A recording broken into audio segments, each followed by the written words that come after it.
벌써 12번째 강의를 한번 시작해 보겠습니다. 네, 오늘의 제목은 행동과 비평이라고 적었습니다. 그 강화학습을 공부해 보시면 이거는 어떤 의미인지 아실 것 같은데요. 액터와 크리틱이라는 알고리즘을 설명을 해보려고 합니다. 액터는 말 그대로 행동하는 애고, 크리틱은 비평하는 애, 뭐 판단하는 애, 뭐 이렇게 판단하시면 될 것 같아요. 제가 지난 시간에 DQN처럼 가치 함수, 그러니까 행동 가치 함수를 이용해서 학습하는 방법이랑, 그다음에 폴리시 그레디언트, 그러니까 레인포스먼트 알고리즘처럼 정책을 바로 좋게끔 이렇게 하는 알고리즘의 장점들을 좀 모아서 이렇게 장점만 좀 다뤄볼 수 없지 않겠냐라는 화두를 던졌고요. 오늘은 그 화두를 이렇게 액터 크리틱이라는 알고리즘을 여러분께 소개를 해드리려고 합니다. 일단 행동가치 함수를 하는 알고리즘들이 분명히 있었죠. DQN, 그다음에 정책을 가지고 바로 좋게 만드는 학습하는 알고리즘이 있었죠. 레인포스. 이런 알고리즘이 있었는데 그 중간에 있는 게 이제 액터 크리틱이라고 보시면 될 것 같아요. 액터 크리틱. 액터 크리틱은 그러면은 여러분 느낌이 좀 오시나요? 액터는 정책이 담당해요. 정책이 내가 어떻게 행동할지를 담당하고요. 반대로 가치함수 얘는 크리틱을 담당하죠. 너 행동이 좋았냐 안 좋았냐를 판단해 주는 거죠. 얘가. 자, 그럼 조금만 더 생각을 한번 해볼게요. 우리가 폴리시 그레디언트, 그러니까 레인포스 알고리즘에서 어떻게 학습을 했냐면 로스를 마이너스 로그 p, 현재 확률, 그 액션을 뽑을 확률에다가 뭘 곱했냐면 rsum, 뭐 gt라고도 부르고요, gt라고도 부르고 vt, 뭐 어떤 걸 부르셔도 상관없지만 내가 받을 보상의 합, 미래가치 포함해가지고 미래가치 할인까지 포함해서 내가 이 행동에 나중에 얼마를 받았냐를 우리가 여기다 곱해줬잖아요. 기억나시나요? 이렇게 계산을 했었습니다. 실제로. 그런데 이 알썸, 이게 실제 내가 받은 가치가 어떻게 보면 행동 가치랑 똑같은 거 아닐까요? 행동 가치라는 것도 어떤 특정 상태에서 내가 특정 액션을 하게 되면 얻게 되는 점수, 보상의 합을 나타내잖아요. 이거랑 똑같으면 여기에 대신에 이 행동가치 함수를 넣으면 되는 거 아닐까요? 그래서 제가 이거 두 번째, 이제 이런 걸 이제 실행을 할 건데, 여기서 MC와 TD라는 문제가 나옵니다. 여기 R썸, 우리가 구한 R썸은 MC 문제였고, 행동가치를 수정하는 거는 TD 문제인데, 이 말을 쓸까 말까 고민을 좀 하다가 좀 쓰기로 했습니다. 그래도 공부를 그래도 개념만 알아가긴 하더라도 이런 식의 용어도 알아야 두셔야 될 것 같아서 제가 일단 넣습니다. MC는 실제 내가 한 행동 가지고 학습을 하는 거고요. 실제 내가 한 행동 가지고 학습을 하는 거고, TD는 내가 한번 행동을 하고 그 다음 상태가 됐을 때 그 상태를 또 판단을 하죠. 그러니까 여기 한 스텝만 진짜고, 이 한 스텝만 진짜고, 그 다음은 내가 추측을 또 하는 거죠. 추측을 하는 걸 하는 방법이 이 TD 방법론입니다. 그래서 MC는 실제 내가 한 행동이기 때문에 오차는 없어요. 바이어스는 없어요. 그 대신 한 행동을 한 사람마다 개인차가 있을 수 있겠죠. 그래서 베리언스는 굉장히 큰 편입니다. 반대로 TD는 우리가 이 다음 상태를 계속 예측을 하는 게 일반적인 상태일 거잖아요. 그래서 베리언스는 굉장히 낮습니다. 하지만 내가 실제로 해보진 않고 예측을 한 거기 때문에 바이어스는 굉장히 좀 높은 편입니다. 그냥 이거는 참조 정도만 해주시고요. 그냥 이런 개념이다 정도까지만 알아두시면 좋을 것 같아서 한번 잠깐 써봤습니다. 그래서 결론만 말씀드리면 이 R썸 대신에 이 R썸은 MC로 뽑은 내가 실제로 계산한 실제로 이 행동을 했더니 받은 보상의 합이 R썸이었잖아요. 근데 그게 아니고 우리는 이거 가치 행동감수처럼 내가 어떤 액션을 했더니 보상 얼마를 받고 다음 상태가 됐는데 이 다음 상태는 그래서 이 행동이 몇 점 정도 돼? 라고 우리가 판단을 했었죠. 그걸 그냥 이쪽에 쓰겠다 이거죠. 여기까지 해서 한번 코드를 먼저 한번 좀 볼게요.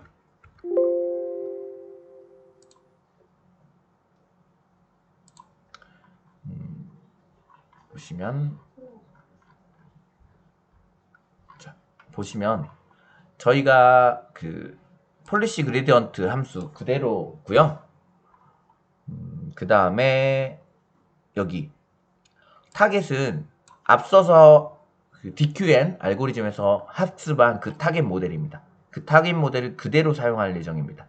그러면은 쭉 보시면 저희가 그 레인포스 알고리즘에서 뭐만 바뀌었냐면 마이너스 로그 P 곱하기 원래는 GT를 계산해서 리워드 썸을 계산해 줬잖아요. 근데 그거 대신에 이 타겟이 이 행동에서 이 행동이 얼마나 잘했는지를 예측을 해줘서 학습을 시켜봤습니다. 학습을 시켜보니까 그래프가 대강 이렇게 나오더라고요. 이게 보통 이 카트폴 문제가 평균 한 16점, 20점 사이가 나오는 걸 봐서 평균보다는 학습이 좀 된 것처럼 보입니다. 하지만 우리가 생각한 것처럼 막 2, 300점 이렇게 맞으면서 이렇게 학습이 되는 모습은 좀 보이지 않고 있어요. 아마 제 생각인데 그냥 이거는 제가 타겟 함수를 제대로 학습하지 않고 이렇게 풀었기 때문에 나온 문제지 않을까. 이걸 충분히 학습을 시킨 다음에 했었으면 충분히 가능하지 않았을까 생각은 드는데요. 아무튼 좀 실패를 했습니다. 그러면은 이어서 근데 여기서 우리가 다시 한번 초반에 제가 가치 함수를 설명드릴 때 말한 게 있는데 이 철수라는 죄송합니다. 이 철수라는 아이가 평균 한 이게 공부를 다음날 시험일 때 공부를 했더니 80점을 맞았어요. 공부를 안 하고 잤더니 70점을 맞았어요. 얘 행동 가치 함수 공부를 한다는 행동 가치 함수는 80점, 공부를 하지 않고 잔다는 거는 70점일 텐데 현재 시험을 바로 보기 전 이 철수의 상태의 가치는 이거 두 개의 절반, 똑같이 행동을 절반씩 한다고 가정하면 75점이 되겠죠? 제가 이것을 왜 말씀드리냐면, 우리가 지금 이제 그 레인포스, 그러니까 폴리시 그레디언트, 그러니까 정책의 확률을 냈다가 얼마나 잘했는지를 곱해주는 건데, 예를 들어서 어떤 얘 말고 철수 말고 철수 말고 길동이가 있었다고 할게요. 길동은 공부를 했더니 70점을 맞았어요. 그죠? 그럴 수도 있죠. 공부를 안 했더니 60점을 맞았어요. 이럴 수 있잖아요. 이럴 수 있죠. 왜냐면 뭐 사람마다 그때까지 공부한 게 다를 테니까 이럴 수 있는데 철수가 공부를 안 해서 70점 맞은 거랑 그다음에 길동이가 공부를 해서 70점 맞은 거랑 여기에 곱해지는 값이 똑같으면 안 되겠죠? 안 될 것 같아요. 우리는 내 행동이 잘했는지, 내가 현재 어떤 상태에 있는지보다 내가 어떤 상태에서 그래도 최선의 선택을 했는지 안 했는지를 보고 싶은 거지. 너 80점 맞았으니까 80점, 너 70점 맞으니까 70점 이렇게 일률적으로 판단하면 좀 안 될 것 같아요. 여러분도 동의하시나요? 전 그렇게 판단하는 게 맞을 것 같습니다. 그래서 우리가 이 이제 Q라고 한번 부를게요. Q 어떤 상태에서 행동 가치 함수를 Q라고 부를 때 여기에 뭘 빼줄 거냐면 상태 가치 함수를 이제 V라고 부를게요. 이 철수가 평상시 맞는 내일 시험을 보는 평상시 점수인 75점 이걸 상태의 가치를 빼줄 거예요. 그렇게 되면 어떻게 돼요? 얘는 플러스 5점이 되고 얘는 마이너스 5점이 되겠죠? 길동이도 마찬가지겠죠. 길동이도 지금 맞을 수 있는 게 65점이 한계인데 공부를 한다는 거는 플러스 5점, 공부를 안 하고 잔다는 건 마이너스 5점. 그러면은 일반적으로 좋은 행동을 선택할 수 있는 가능성이 더 높아지겠죠. 이렇게 평균을 빼주면 이게 평균이니까 결국 내가 한 행동이라는 게 평균적으로 한 것보다 잘했는지 못했는지를 판단하는 거죠. 그게 훨씬 중요할 것 같아요. 자, 이렇게 학습을 하게 되면 그러면 우리는 이제 그 P라고 부르는 정책도 학습을 해야 되고 Q라는 행동가치 함수도 학습을 해야 되고 V라고 부르는 상태를 나타내는 가치 함수도 학습을 해야 돼서 3개를 학습해야 됩니다. 이렇게 학습을 하셔도 됩니다. 이렇게 해도 충분히 학습이 되고요. 근데 저는 여기서 한 단계만 좀 더 나가서 설명을 드려볼게요. 제가 어떻게 말씀드렸냐면 Q에서 V를 빼준 값으로 학습을 해주기로 했었어요. 그런데 이 Q라는 걸 또 다시 한번 좀 잘 받아들여 볼게요. 잘 받아들이면 Q라는 거는 보상을 하나 받겠죠. 보상을 하나 받고 다음에 다음 상태의 V값이다 라고 생각을 하시면 수 있지 않을까요? 이해가 가시나요? 이 Q라는 거는 결국은 내가 이게 이제 상태가 다음날 바로 끝나는 상태가 아니고 끝 이렇게 쭉 이어지는 거면 내가 공부를 한다는 거는 공부를 했을 때 보상 하나와 이 공부를 한 상태의 가치, 현재 상태 가치를 더해주면 된다. 이렇게 쓸 수가 있을 거예요. 거기서 V를 빼면 거기서 V를 현재 상태의 V를 빼주면 얼마나 잘했는지 못했는지가 나오겠죠. 이 수식이 혹시 이해가 안 가시면 안 되고 곰곰이 한번 생각을 해보시길 바랍니다. 저도 설명을 조금 못한 것 같긴 한데 이 Q의 의미와 V의 의미를 정확히 이해하셨으면 이 부분이 좀 이해가 가실 거라고 생각합니다. 그러면은 이렇게 되면 우리 Q 함수 익힐 필요 없죠? 그냥 상태, 내가 현재 어떤 상태일 때 몇 점 받을 것 같다는 것만 알고 있으면 이 공부한 상태일 때 몇 점 받을 것 같다. 이 공부를 안 했을 때 몇 점 받을 것 같다. 이 상태에 대한 가치만 알고 있으면 학습을 할 수 있습니다. 그래서 우리는 정책 P랑 그 다음에 상태 가치 함수를 나타내는 V 이 두 개만 가지고 학습을 할 수 있다. 이겁니다. 이걸 액터 크리틱이라고 부르고요. 이렇게 정책을 담당하는 애가 액터, 아까 말씀드렸듯이 판단하는 애가 그 가치 함수, 상태 가치 함수를 나타내는 애가 크리틱, 현재 너 몇 점이다 이렇게 알려주기 때문에 이렇게 해서 액터 크리틱이라는 알고리즘이라 불리고요. 간단하게 손코딩으로 한번 알아보겠습니다. 일단 초기값을 설정을 해야겠죠. 초기값을 설정하면서 이 정책 함수와 가치 함수를 나타내는 신경망을 생성을 해야 됩니다. 두 가지만 나타내면 되고요.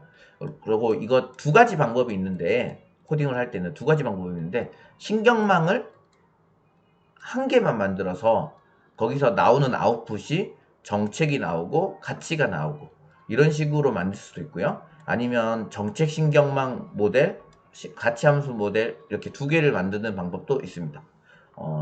장단점이 있을 것 같은데 학습이 빠른 건 모델 하나만 만들어서 학습하는 게 훨씬 빠르고요. 두 개를 만드는 게 훨씬 더 좀 정밀할 것 같아요. 근데 이제 여러분들이 한번 직접 만들어 보시는 게 좋을 것 같고 좀 이따 한번 보여드릴게요. 에피소드만큼 반복을 할 거고 게임을 초기한 다음에 게임이 끝날 때까지 이 짓을 반복합니다. 어떤 짓을 반복하는지 볼게요. 현재 상태에서 현재 정책을 통해서 행동을 선택합니다. 결국은 P라는 정책의 현재 상태를 넣으면 왼쪽으로 갈 확률 얼마, 오른쪽으로 갈 확률 얼마 이렇게 뱉어주겠죠. 그 확률 그대로 해서 액션을 선택을 합니다. 그리고 그 행동을 수행하면 뭐가 나온다고 했죠? 다음 상태가 무엇인지, 내가 행동을 하고 나서 다음 상태가 무엇인지, 보상이 얼마인지, 그 다음에 게임이 끝났는지 안 끝났는지를 알려주고 뭐 인포를 하나 준다고 했는데 이건 신경 쓸 필요 없고요. 이걸 알려주겠죠. 그 다음에 이제 그 에러를 계산할 건데 어떤 걸 계산할 거냐면 이 즉석 보상, 현재 내가 한 행동이 좋았는지 틀렸는지 그거와 다음 상태의 그거 더하기 다음 상태의 가치 그러면은 VNS겠죠. 이게 어떻게 보면은 Q라는 의미죠. 결국은 이게 Q라는 의미였고, 거기에 현재 상태의 가치를 빼주면 현재 상태의 가치는 VNS겠죠. 이걸 빼주면 평균값 정도를 빼준다 라는 느낌이고, 내가 한 행동이 얼마나 잘했는지를 상대적으로 나타내주는 가치라고 생각하시면 될 것 같아요. 그래서 정책을 어떻게 업데이트 해줄 거냐면 마이너스 로그 P에 곱하기 이 TD 에러를 곱해주면 됩니다. 이렇게 해서 로스를 구하고 이 로스가 작아지도록 학습을 하시면 됩니다. 두 번째, 가치 함수도 업데이트를 해야 되잖아요. 가치는, 로스는 이 TD 에러가 줄어들도록, 왜냐면 이 보상받고 다음 상태의 가치가 현재 상태의 가치라고 업데이트를 할 건데, 이것을 두 개가 똑같아지도록 학습을 하려니까 그 차이가 줄어들도록 학습을 하도록 하겠습니다. 이렇게 해서 다음 상태를 현재 상태로 정한 다음에 이걸 계속 반복하면 됩니다. 코드를 같이 한번 볼게요.